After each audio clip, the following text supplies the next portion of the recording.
Alright guys, so Deep State, you play the main bad characters for first 2 episodes at least. I don't know how it how it will be revealing. So what is your motivations for your motivation of your characters?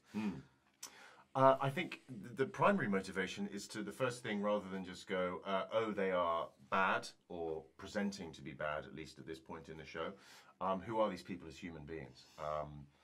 Because not everyone is, you know, simply bad or simply good, and so you try and figure out what do they want, what are they trying to achieve, what are they trying to protect, how far are they prepared to go to do that.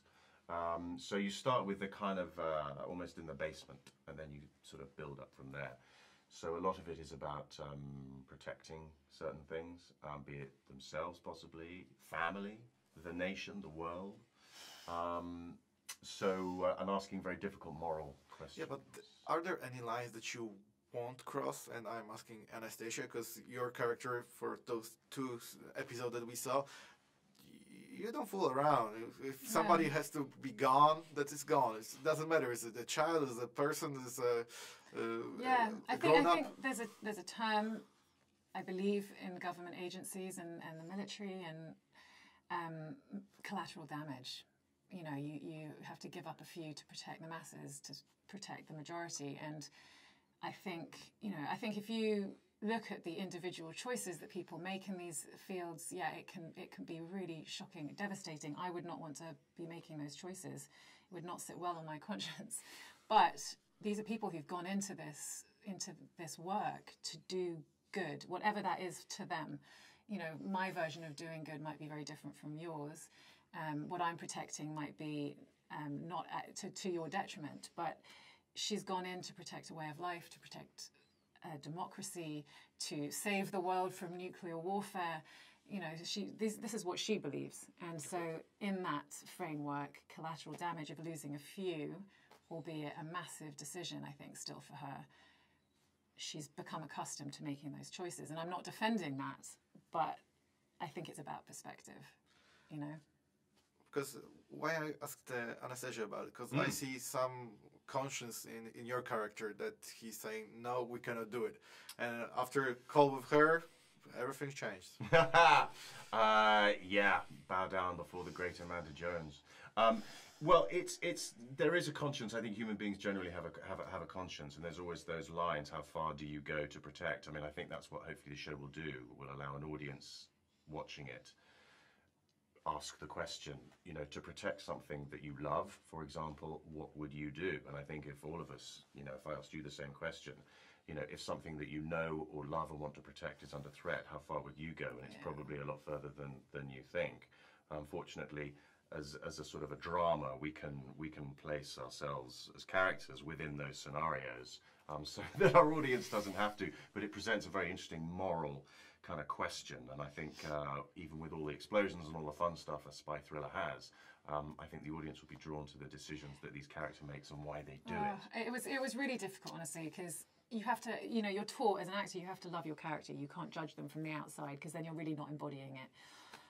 But in order to play this character, I had to have empathy. So I had to cut out every other bit of the story, and I had to literally just look at it from her perspective. And so I had to really work hard to find empathy with the choices that she made, and it's definitely it was a challenge. And are there any challenges in those roles for you? Like, did you have to do something on the set that was challenging for you guys? Let me think. Actually, in terms of, I had to have a fight. That's quite fun. And also telephones.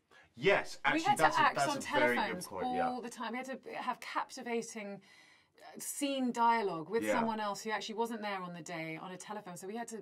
A lot of our characters were built through those telephone calls. But is there anybody else on the other line? Yeah, the first AD is on the other side. An assistant director who's got the lines, and they're crouched in the corner reading them, and they are very brilliant at what they do, but they're not actors. So you have to kind of get rid of all that and try and hear, you know, the Amanda Jones character's voice. But then that's what we get paid for. We get paid to pretend. and sell that notion. And having seen it for the first time it worked. Last night, we kind of went, not bad. Yeah, I can believe that they're talking on phones. Yeah.